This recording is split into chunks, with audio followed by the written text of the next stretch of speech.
না, এর মধ্যে আমি আরেকটু তর্ক করি মানে না যেহেতু না, ঠিক প্রকৃত আছে, সত্যটা বের করার জন্য আমি মনে করি তর্ক করার প্রয়োজন আছে। কিন্তু অবশ্যই। আপনি যদি এটাকে কুতর্ক বলেন তাও কুতর্কই ধরে নেন, তাও করি। রাইট। কিন্তু আমার এখানে একটা কথা, সেই জিনিসটা হলো যারা অপরাধ করেছে তাদের শাস্তির কথা বললেন, কিন্তু যারা অপরাধ করেনি তারাও তো আওয়ামী লীগ করে। তারা যদি মনে করে যে আমরা তো অপরাধ করিনি, তাহলে আমাদের দোষটা কি? অপরাধটা করেছে আওয়ামী লীগের ব্যানারে থাকা সরকার। পুরো আওয়ামী লীগটার জন্য আওয়ামী লীগকে তো এদের আপনি নির্বাচন থেকে বঞ্চিত রাখতে পারেন না। যদি এমন প্রশ্ন কেউ করে, তাহলে সেটা কি নৈতিকতার বিচারে টিকবে না? রাইট। আপনি এখন আসেন, আপনি, আমি তো লয়ার মানুষ, আর আপনি লয়ার না হইলেও অনেক কিছু বোঝেন। সেটা হইলো এই যে অনেক সময় মামলার এই ধারায় অপরাধ করছে তার সাথে 109 এবং 34 যোগ করে। তার মানে কি, এই অপরাধ যাদের আর নাম আছে তার সাথে আরো যারা করছে এটা 34 ধারা বা 109 দিয়ে বুঝায়। তো প্রশ্ন হচ্ছে আওয়ামী লীগের যারা অপরাধী তারা তো দীর্ঘ 16 বছর দেশে বসে অপরাধ করছে, দেশের বাইরে বসে করেনি। তখন আপনি আওয়ামী লীগের কোন লোকরে চেনেন, খুব ঘনিষ্ঠ বন্ধু আপনার, এমন কাকে পাইছেন যে টকশোতে এসে বলছে যে আওয়ামী লীগ এই অপরাধ গুলা করতেছে, আওয়ামী লীগ আয়নাগর বানাইছে, এই অপরাধটা সে করতেছে, যে সিনা হত্যা, মেজর সিনাকে হত্যা করছে ক্রস ফায়ারে, এটা অন্যায় হয়েছে, এরকম একটা লোক কি আপনি পাইছেন? তার মানে কি, সবাই সমর্থন করছে আওয়ামী লীগের তখনকার 16 বছরের যে অ্যাক্টিভিটিস আওয়ামী লীগ যারা করতো সবাই সমর্থন করছে, কিন্তু এর মানে না আমি সবাইকে দোষী বলছি। কিন্তু প্রশ্ন হচ্ছে এটা তো একটা বিচারের ব্যাপার, ট্রায়ালের ব্যাপার, ওই বিচারের মধ্যেই চলে আসবে কারা কারা অপরাধী, কারা কারা অপরাধীর সাথে সহযোগিতা করছে। এর বাইরে যারা থাকবে ন্যাচারালি তাদের ব্যাপারে কোনো কমপ্লেন থাকবে না। কিন্তু আমি ব্যক্তিগতভাবে, আপনিও টকশো করছেন, আমিও টকশো করছি, এবং আপনার সাথে উল্টা দিকে আওয়ামী লীগের লোক ছিল। আপনি জিন্দিগিতে শুনছেন কেউ এসে বলছে যে আমাদের সরকার এই যে আয়না ঘরে আটকে রাখছে, কি বলে, যে ব্রিগেডিয়ার আজমি এটা অপরাধ, মেজর সিনাকে হত্যা করছে, এটা খুব অন্যায় হয়েছে, ক্রস ফায়ার দিয়েছে, বলছে? বলেনি। সুতরাং total Awami League was supported by the Awami people. সুতরাং আপনি ইন জেনারেল বলতে পারবেন না কারা নির্দোষ কারা দোষী নয়। It's a question of judgement. তো ওই হিসাব করতে গেলে আপনাকে জাজমেন্ট পর্যন্ত অপেক্ষা করতে হবে। যারা অপরাধী হবে, কনভিক্টেড হবে, তারা বাদে বাকিরা নির্দোষ। Very simple.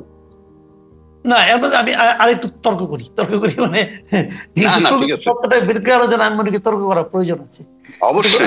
আপনি যদি এটাকে কুতর্ক বলেন তাও কুতর্কই ধরে নেন, তাও করি। রাইট। যেমন ধরেন, অনেক আওয়ামী লীগ আপনি দেখবেন, আওয়ামী লীগ আমলে আওয়ামী লীগারদের হাতে কিন্তু আওয়ামী লীগাররা নির্যাতিত হয়েছে অনেক জায়গায়। আমি অনেক লোককে হয়তো টকশোতে আমাকে বলেনি, কিন্তু ব্যক্তিগতভাবে অনেক আওয়ামী লীগের লোকজন, সিনিয়র আওয়ামী লীগের লোকজন আমাদের কিন্তু বলেছেন যে হাসিনা যেভাবে দেশ চালাচ্ছে তারা তাতে হ্যাপি না।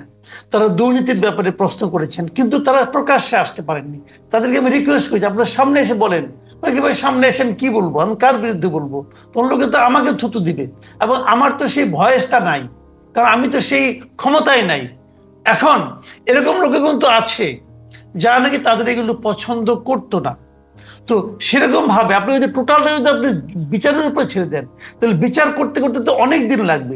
ততদিন কি তাহলে আওয়ামী লীগ কোনো নির্বাচন অংশ নিতে পারবে না? এটা কিন্তু একটা দীর্ঘমেয়াদী ব্যাপার। সেক্ষেত্রে অনেক আওয়ামী লীগের আছে যারা নাকি ক্ষমতার সঙ্গে, ক্ষমতার শেয়ার ছিল না, ক্ষমতার অংশ তাদের ছিল না।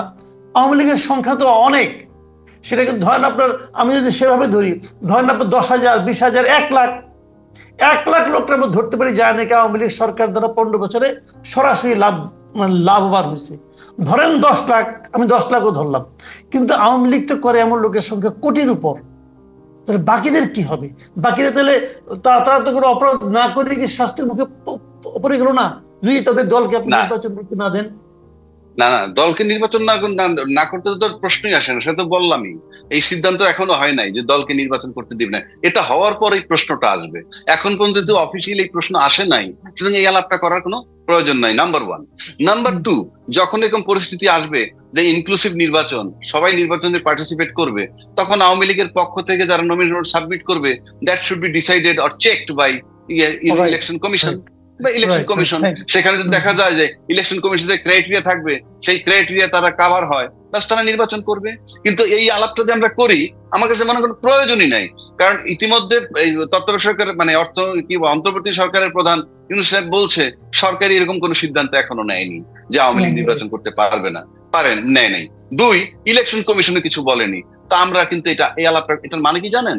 এটার মানে হলো আপনার মোরাল কারেজ নষ্ট হয়ে গেছে আওয়ামী লীগের। সেই জন্য এই প্রশ্নটা আসে। আপনার মোরাল কারেজ নাই পলিটিক্যাল লিডারদের। যেমন ধরেন জামাতের আমির লন্ডনে দেখা করছে খালেদা জিয়ার সাথে এবং তারেক জিয়ার সাথে, তাই না? আপনি স্ট্রেইট বলবেন, ইয়েস আমি সেখানে গিয়েছিলাম দেখা করতে। কেন? যে তারা একটা বৃহত্তর দল, দেশের যে ক্রাইসিস, তাতে তারেক জিয়া দেশে নাই, খালেদা দেশে নাই। আমি যেহেতু এখানে আসছি, বেলজিয়াম টেলজিয়াম গেছি, আমি টার্গেট নিয়ে আসছি যে লন্ডনে যাব, তার সাথে দেখা করব এবং রাষ্ট্রের রাজনীতির বিষয়ে আলোচনা করব। এই বোল্ডলি কিন্তু বলতে পারে না। এই যে বোল্ডলি বলতে পারে না, এটাই হইলো মোরাল কারেজের অভাব। নাহলে আপনি পরিষ্কার বলবেন, ইয়েস আমি গেছিলাম, দেখা করতে গেছি, আমি রাজনৈতিক বিষয়ে আলাপ করছি, দেশ নিয়ে আলাপ করছি, সবকিছু নিয়ে আলাপ করছি, নির্বাচন সংস্কার এগুলো নিয়ে আলাপ করছি। এই বোল্ডনেসটা আমাদের দরকার। দেখেন ইউনূস সাহেব বলছে আমি ডিসেম্বর 2025 থেকে জুন 26-এর মধ্যে নির্বাচন দিব। এক চুল কেউ নাড়াইতে পারে নাই এখন পর্যন্ত, অথচ তার এগেনস্টে টোটাল স্রোতটা।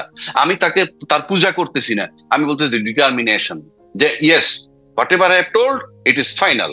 এরকম কমিটমেন্ট ওলা লোক আমাদের দরকার। এর মানেই না ইউনূস সাহেব অনন্তকাল থাকুক। দিন শেষে আমি একটা গণতান্ত্রিক চেতনার মানুষ, আমি ইলেকশন চাই।